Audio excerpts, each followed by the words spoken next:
লেখা শেষ সবার? আচ্ছা আজকে হচ্ছে স্টার্ট করো, করেছো? আজকে হচ্ছে আমরা সবাই যে বোর্ডের দিকে look at the board everyone please. আমরা আজকে সিলেবল পড়ব। সবাইকে 2 মিনিট ধৈর্য ধরে শোনার জন্য বলতেছি, তারপরে লিখবা, ঠিক আছে? তো এখানে আমি বোর্ডে কি লিখছি? Word and syllable. ওয়ার্ড শব্দের অর্থ কি? শব্দ। আর সিলেবল মানে শব্দাংশ, ঠিক আছে? তো এখন আমরা দেখি শব্দাংশ কি। সিলেবল সিলেবল মানে কি? এই যে ওয়ার্ড, ওয়ার্ড মানে কি? একের অধিক লেটার মিলে, একের অধিক লেটার মিলে, এই যে একের অধিক লেটার মিলে, একের অধিক কয়েকটা লেটার মিলে একটা অর্থপূর্ণ শব্দ তৈরি হয়, ঠিক আছে? শব্দ বা ওয়ার্ড তৈরি হয়।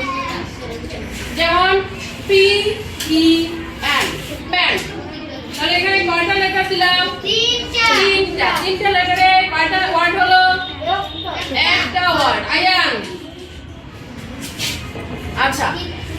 তো এখন সিলেবলের সংজ্ঞাটা আমাদের জানা দরকার না? তো আমরা সবাই একটু মনে করি, আগে আমি লেখা দিয়েছি ইংরেজি ভাষায় ওয়ার্ডকে কখনো কখনো একবারে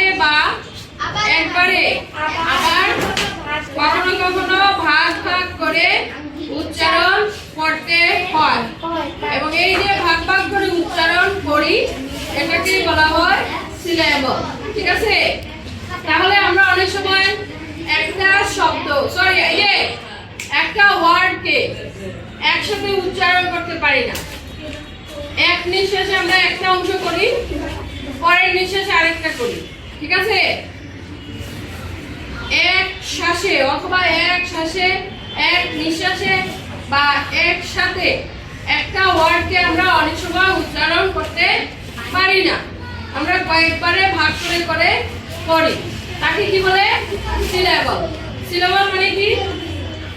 একবারে কোনো ওয়ার্ডকে একবারে অথবা ভাগ ভাগ করে, মানে আলাদা আলাদা করে উচ্চারণ করা হয়, এবং সেই আলাদা আলাদা করে উচ্চারণ করার নাম কি বলে? সিলেবল। আর সিলেবলের সংজ্ঞাটা আমরা ভাগ। সিলেবল কয় প্রকার? How many types of syllable? Monosyllable. সবাই একসাথে বলবো, মনোসিলেবল। এক শব্দাংশ। ট্রাইসিলেবল। দুই শব্দাংশ। ট্রাইসিলেবল। তৃতীয়াংশ, বাকিয়াংশ, মানে তিন শব্দাংশ। পলিসিলেবল, তিনের অধিক শব্দাংশ। এখন আমরা এই যে কারা বললো, আমরা প্রমাণ দেখবো না? এক শব্দাংশ কোনগুলো আছে? যেমন ধরো এক শব্দাংশে আছে প্যান, ক্যান, ক্যাট, শেষে দিকে এটসেট্রা লিখলাম। তারপরে আছে ডাইসিলেবল, দুই শব্দাংশ। টিচার, টিচার, টিচার, টি ই এ টি সি এইচ ই আর, টিচার। তাহলে দুইবার উচ্চারণ করলাম না? টিচার। তারপরে হচ্ছে তিন শব্দাংশ হচ্ছে বিউটিফুল, বিউটিফুল। তাহলে কি হলো? বিউটিফুল। তারপরে হচ্ছে তিন শব্দাংশ বা তিনের অধিক, পপুলেশন। কি হলো? পপুলেশন। Preposition, preposition. আচ্ছা, এখন এগুলো আমরা কেন শিখবো? এগুলা শিখলে আমাদের কি হয়? উপকার হয়? আমরা কি বেনিফিটেড হই? অবশ্যই হয়। কারণ আমরা যদি সিলেবল বুঝে বুঝে পড়ি তাহলে আমাদের প্রনাউন্সিয়েশন সুন্দর হয়। আমরা যে কোনো টেক্সট সুন্দর করে পড়তে পারি, তাই না?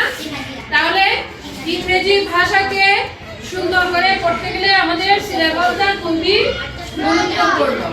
সবাই আমরা এই কাজটা করব, এরকম করবো, সবাই অনুসরণ করবো। আমরা মোটামুটি সবাই